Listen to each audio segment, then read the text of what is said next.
is back again with a new video on topic cholera. A very good evening to my respected teacher and my dear friends. Hope you all are safe at home. I am Ravina from PA Group 4th year and today we will discuss our topic cholera. Let's get started.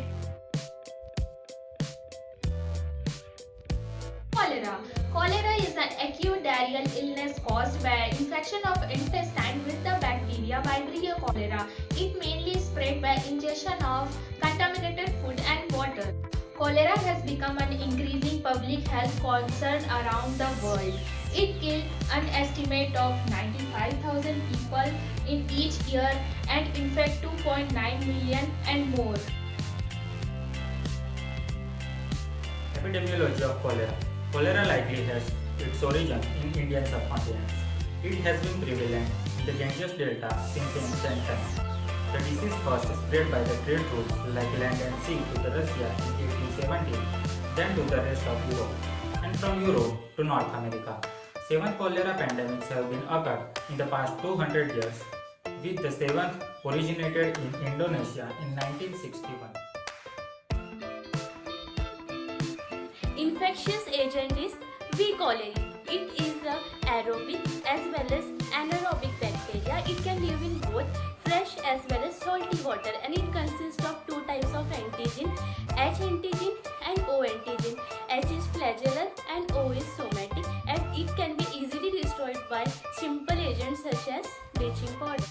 Infection occurs through the ingestion of contaminated food and water directly or indirectly to the fecus and vomitus of infected individuals. Humans are the only host. There is no any insect host or reservoir animal host.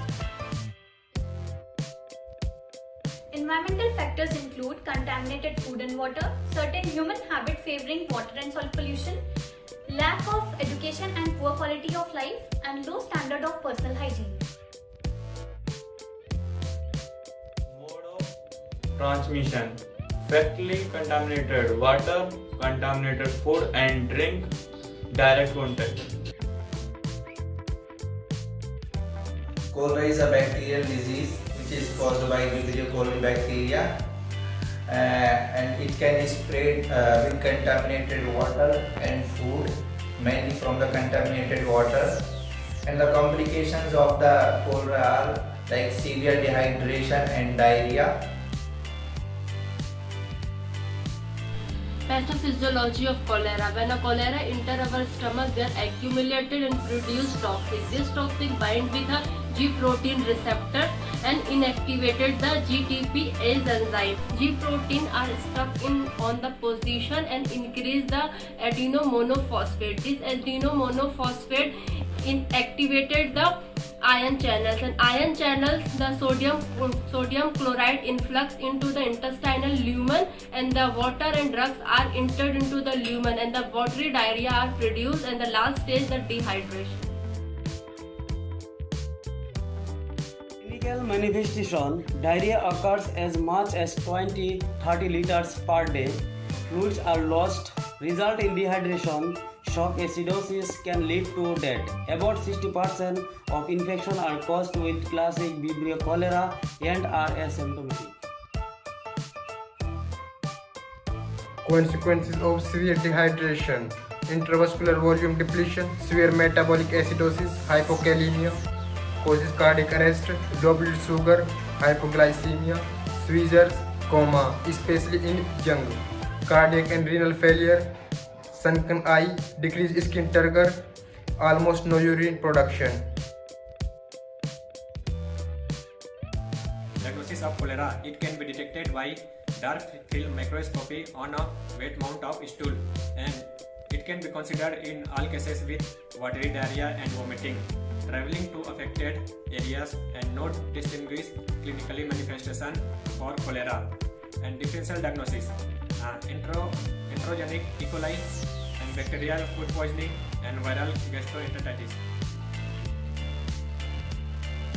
And identification of Vibrio cholerae is serograph O1 or O139 by culture of a stool. Specimen remain the gold standard for the laboratory diagnosis of cholera. Carrier media is ideal for transport.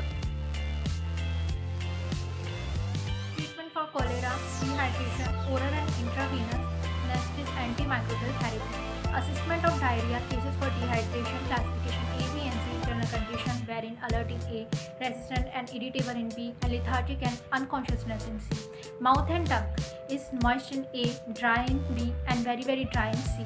Then classification, no dehydration occur in A, some dehydration occur in B and severe dehydration occur in C.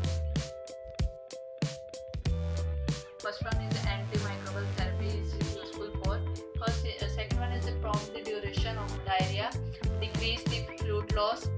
Fourth one is antibiotic should be administered to moderate or severe cases. Drink and use safe water. Wash hands often with soaps and safe water. Use latrines and dewy faces do not affect it in any body of water. Cook food well, especially seafood. Keep it covered, eat it hot, and peel fruits and vegetables. Clean up safely in the kitchen where the family washes and washing clothes.